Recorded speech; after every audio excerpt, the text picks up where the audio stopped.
Hello guys, welcome back to comic Hind. हम आ चुके हैं अवेंजर्स के 26th पार्ट में। ये स्टोरी होने वाली है 1 मिलियन साल पहले के स्टार ब्रांड के बारे में। अगर आपने चैनल को सब्सक्राइब नहीं किया तो कर लीजिए। तो चलिए शुरू करते हैं। ये सीन है 4 बिलियन साल पहले का और हमें ये स्टोरी खुद स्टार ब्रांड सुना रहा है। वो कहता है, मैं इस दुनिया के सबसे महान आदमी को जानता हूँ जिसने ये कहने में कभी संकोच नहीं किया कि हर एक जिंदगी कीमती है, चाहे उसके आसपास के हालात ऐसे नहीं थे। मैं कभी कभार सोचता हूँ कि उसके मन में भी कभी डाउट आया होगा, जैसे कि मुझे आते हैं। तो हम स्टार्ट करते हैं बिल्कुल स्टार्टिंग से। जैसे कि हमें पता है, धरती पर जो जीवन का जन्म हुआ वो एक सेलेस्टियल की उल्टी से हुआ था। हम उस वर्ल्ड के प्रोडक्ट है जो गलती से इन्फेक्ट हो गया था। इतने सालों के इन्फेक्शन के बाद जो धरती में एज अ कैंसर फैल चुका था, धरती ने हमें फाइनली ये शो किया कि लाइफ्स कितनी मैटर करती हैं और कितनी कीमती होती हैं। 66 मिलियन साल पहले एक एस्टेरॉयड आया जो कि धरती की सबसे बड़ी माउंटेन से भी बड़ा था।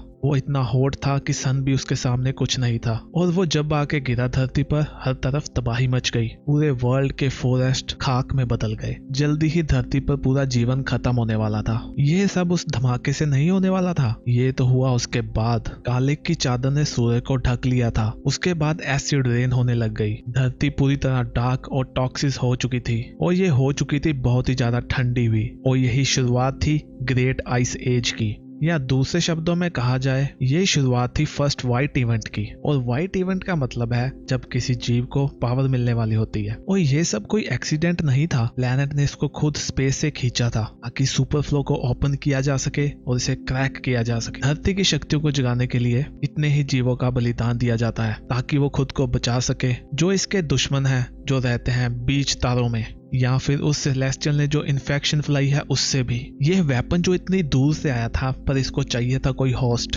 तब धरती को अपना पहला प्रोटेक्टर मिला जिसके पास कॉस्मिक पावर थी, और वो एक डायनासोर था। वो था एशियंट एज का सबसे महान हीरो जिसको कहा जाता था स्टार ब्रांड। पर हर चीज का एक एंड टाइम भी आता है, और ये टाइम है 65 मिलियन साल पहले का। यहाँ पर दो लोग हैं, एक का नाम है विन और दूसरे का नाम है ब्रेक। ब्रेक कहता है, मुझे याद नहीं आ रहा क्या हमने इन चीजों का कोई नाम रखा था, ये जो बल्ब है और आग की तरह दिखते हैं। विन कहता है, वो जो तुम्हारे नाक को मड़ी सा कर देते हैं जब भी तुम इनको स्मेल करते हो। आई थिंक हमने उनका नाम रखा था मड बल्ब्स। वो कहता है, हाँ सही कहा। तो हमें इनका क्या करना चाहिए? वो कहता है, हमें इनको बैग में भर लेना चाहिए, ये काम आ सकते हैं हमारे। जब वो कुत्ते सूंघते हुए हमारी गुफा के पास आते हैं तो ये उनको भगा देंगे। तो वो कहता है, मुझे पता था विन, तुम्हें यहाँ जो भी मिलेगा तुम उसका यूज कर सकते हो। मुझे लगता है स्वीट ट्रीज इनका पानी रोक देते हैं जो बारिश से आता है। हमें इनके लिए यहाँ तक पानी लाना होगा, और वो भी नदी से। विन कहता है, हम फॉल केव में से इधर पानी ला सकते हैं। तो ब्रैक कहता है, फॉल केव? तुमने तो कहा था हम वहाँ कभी नहीं जाएंगे, क्योंकि तुमने वहाँ पर कुछ लास्ट टाइम सुना था ना। तो वो कहता है, ब्रैक वो तुमने कहा था, तुम अपने फेवरेट मड बल्ब्स को बचाना चाहते हो या नहीं? ब्रैक कहता है, इस गार्डन में सबसे कीमती चीज वो है जो दोबारा धरती से कभी उग नहीं पाएगी और जिसकी मैं सबसे ज्यादा केयर करता हूँ। विन को समझ नहीं लगता और वो कहता है, वो क्या है? Rock fruits? तो वो कहता है, हाँ मेरे लवर, तुम वही समझ लो। विन कहता है, तुम कोई केवमैन नहीं हो ब्रेक, तुम उस जगह के लिए नहीं बने थे। ब्रेक कहता है, हाँ मुझे पता है, मैं अभी यही हूँ तुम्हारे साथ, और मैं तुम्हारा थैंक यू कहता हूँ मुझे बचाने के लिए। चलो अब थोड़े से मड बल्ब्स को भी बचाते हैं। विन कहता है, वो मुझे हमेशा ऐसा ही कहता है कि मैंने उसे बचाया है, जिससे मुझे उस पर और भी ज्यादा प्यार आता है। मैं और ब्रेक जन्म से ही बहुत ज्यादा डिफरेंट थे।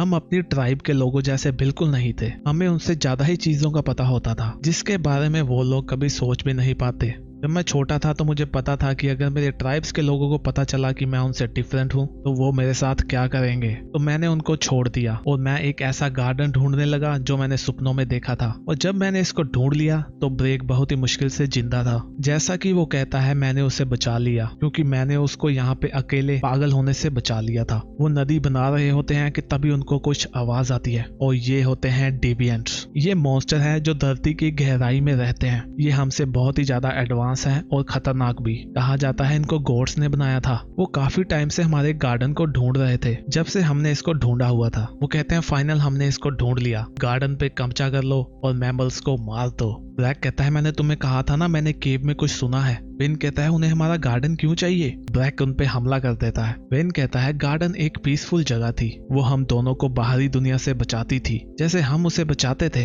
ये गार्डन एक मैजिक और करिश्मा था डार्क और सैवेज वर्ल्ड के बीच में। वो उन डेविएंट्स को बहुत पीटते हैं और वो पीट कर भाग जाते हैं। वेन कहता है डेविएंट्स ने हमें ढूंढ लिया था, उन्हें पता था हमारे गार्डन में कैसे आना है। इस टाइम तो वो भाग गए पर हमें पता था वो वापस आएंगे। हम दो थे पर वो बहुत सारे थे। उनके पास अच्छे हथियार भी थे और किसी को खत्म करने से पहले वो तो सोचते भी नहीं है। हम दोनों को पता था कि हमें ये गार्डन छोड़ना होगा पर हम ये खुद को कह नहीं पा रहे थे और ना ही एक दूसरे को। हमें पता था कि इस गार्डन के बाहर क्या है। ये हमारे लिए वो वर्ल्ड नहीं था। हमें पता था हम किसके लिए बने हैं और हमें ये भी पता था कि ये कितना कीमती है। वो दोनों उस फॉल केव के पास पहुंच जाते हैं। ब्रेक कहता है वो पिछली बार की तरह नहीं आएंगे, वो इतने स्टूपिड नहीं हो सकते। विन कहता है मैं होप करता हूँ वो थोड़े से स्टूपिड हो जाएं। ब्रेक कहता है अगर वो सीधा केव से आ गए तो हमारा असली अटैक उन्हें डिस्ट्रैक्ट नहीं कर पाएगा। तो विन कहता है हमें जेली को कब जलाना है। तो ब्रेक कहता है हमें जब पता चलेगा कि वो उस केव में है तब उनकी हम यहाँ पर वेट करेंगे। ये इस गार्डन का सबसे गहरा पार्ट है और हमें तो यहाँ के रास्ते भी पता हैं। इसमें गार्डन भी हमारी हेल्प करेगा इसको डिफेंड करने में। तभी तो इसने हमारे सपनों में आके हमें यहाँ बुलाया है। तभी उन्हें महसूस होता है कि जमीन हिल रही है। वेन कहता है हमें पता था कि डेविएंट्स बहुत ही ज्यादा एडवांस हैं पर हमने इतना भी नहीं सोचा था। पर हम एक बात में बिल्कुल सही थे कि गार्डन ने हमें यहाँ पर किसी रीजन से ही बुलाया होगा जो इसको सबसे ज्यादा स्पेशल बनाता है। ये गार्डन एक सीक्रेट से बना था। जब वो डेविएंट्स उन पे हमला करते हैं तो जमीन धंस जाती है और वो दोनों उसमें गिर जाते हैं। विन कहता है मैं इस गार्डन को ढूंढने के लिए बना ही नहीं था, ये तो ब्रैक को होना चाहिए था। वो ही इतनी वंडरफुल थिंग्स कर सकता है, वो ही वर्ल्ड को बचा सकता था। यहाँ पर विन चिल्ला रहा होता है ब्रेक मैं यहाँ पे फंसा हूँ, मैं निकल नहीं सकता। तभी वो देखता है कि ब्रेक मर चुका होता है और वहीं पर वो बड़ा सा डायनासोर भी होता है जिसके पास स्टार बैंड की शक्तियां होती हैं। तो यहाँ पर स्टार बैंड उसे अपना नया होस्ट चुन लेता है। अभी उसके सामने डेविएंट्स भी आ जाते हैं। वो कहते हैं हमने उस शक्ति के सोर्स को भी ढूंढ लिया है,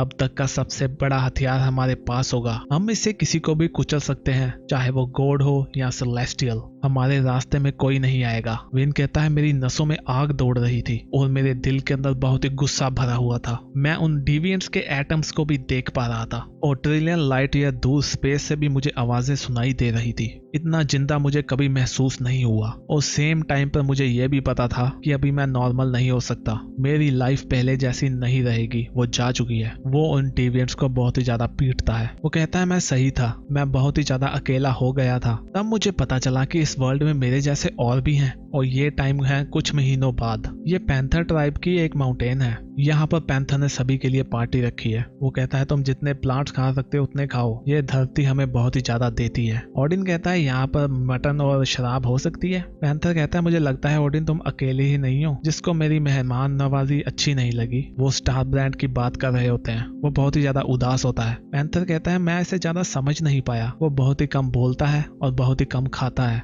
ओडिन कहता है मुझे लगता है उसे बस लोगों को पीटना पसंद है। फिनिक्स कहती है कि स्टार ब्रांड यहाँ के प्लांट्स नहीं खाएगा। मैं उसके माइंड में देख पा रही हूँ, वो बहुत ही कम बोलता है पर उसके विचार बहुत ही ज्यादा डीप हैं और वो सदमे में भी है। पैंथर कहता है क्या तुम ये पता लगा सकती हो वो है कहाँ से। तो वो कहती है वो कहीं से नहीं है। ऐसी दुनिया में कोई जगह नहीं है जहाँ से वो हो, या ऐसे कहें वो बची ही नहीं जगह। और यहाँ हम देखते हैं विन ने ब्रेक को अपनी गोद में बिठाया होता है और उसने पूरी जंगल को ही आग लगा दी है। तो गाइस इसी के साथ हमारा ये पार्ट खत्म होता है। नेक्स्ट वीडियो देखने के लिए चैनल को सब्सक्राइब कर लीजिए। वीडियो अच्छी लगी तो लाइक भी कर दीजिए। हम भी मिलते हैं नेक्स्ट वीडियो में, तब तक के लिए बाय बाय।